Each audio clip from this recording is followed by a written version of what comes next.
Section 4 is about power, and power is going to be the rate of doing work, or you can also end up thinking of it as the rate of energy change. So power is really just going to be work divided by time. And the unit of work is joules, divided by the unit of time, which is seconds. We get joules per second for power. But we bundle that up and we rename it a watt. So watt is our SI unit of power. So here's a conversion factor for it. 1 watt is equal to 1 joule per second. But I suppose I could also add in there a couple of other ways of writing it. It would also be equal to 1 Newton meter per second, because a joule is equal to a Newton meter, or also 1 kilogram meter squared per second cubed. Those are all different ways of writing out units of power. So be a little careful, because now we have another time where we're using capital W. We had used capital W to stand for work, but now we can also use capital W for watts. So basically just use the context to tell them apart. Like if it says like 3 capital W, that to me would imply 3 watts. We're labeling a value with a unit, so it's watts. But if instead you see a capital W in an equation, right, then it's a placeholder, then it's a variable. So then I would say it's standing for work. Here's the other way that you can think of power, where power is going to be the change in energy divided by the time it took. And the change in energy could be used in many different ways. It could be how much energy was produced. That way you'd find the power of your production of energy. It could also be the change in energy because the energy was consumed. So then you could figure out the power that somebody was using energy. So you can use this in oodles of ways. And what if you wanted to use this equation to solve and find out how much energy you had? Well, if you multiply time to both sides, you end up with this.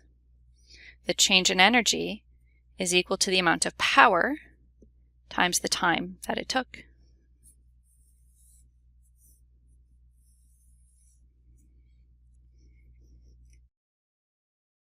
Now, when I get my electricity bill, it comes in terms of kilowatt hours. And is that a unit of power or energy? How am I being charged for my electricity? Well, let's see what a kilowatt hour is equal to. Will it simplify to something in watts, or will it simplify to something in joules? So I've got a bunch of conversion factors. Let's just walk through it. So 1 kilowatt hour, which is what I would see on my electric bill. Well, let's convert hours to seconds. So 1 hour is equal to 3,600 seconds. Convert kilowatts just to watts. So 1 kilowatt is equal to 1,000 watts. And then let's convert watts to joules just to see what happens, see if it helps. So then 1 watt could be rewritten as 1 joule per second.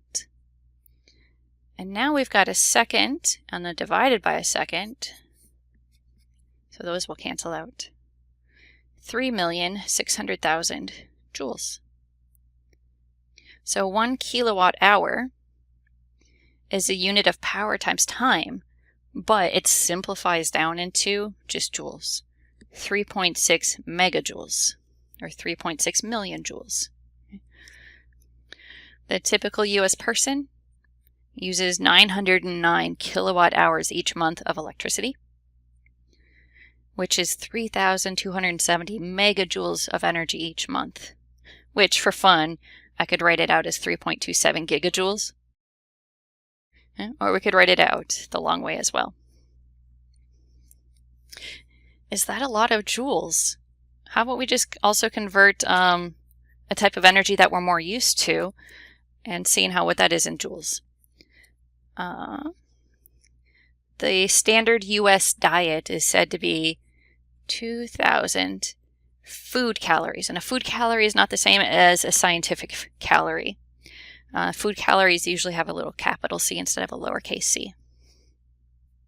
And 1 food calorie is equal to 4184 joules.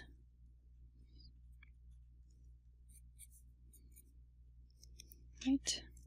So that would come out to 8,368,000 joules of energy that we eat every day.